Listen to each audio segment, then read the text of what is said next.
The history of the United States is what happened in the past in the United States, a country in North America. Native Americans lived in the Americas for thousands of years.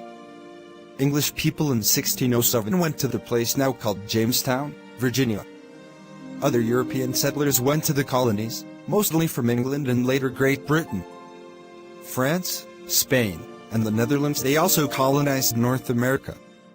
In 1775, a war between the 13 colonies and Britain began when the colonists were upset over tyrannical British policies. Just after dawn on April 19, 1775, the British attempted to disarm the colonists, thus beginning the war with a shout heard round the world. On July 4, 1776, Founding Fathers wrote the United States Declaration of Independence. They won the Revolutionary War and started a new country.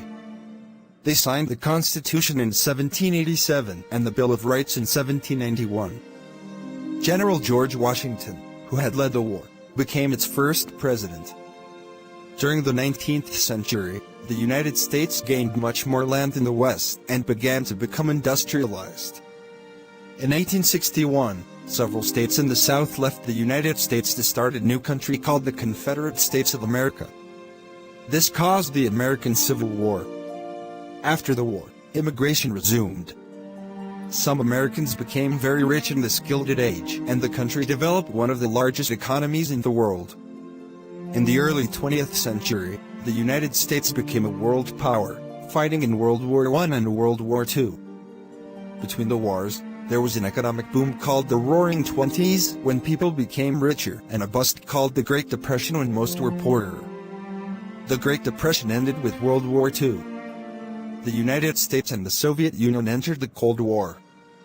This included wars in Korea and Vietnam.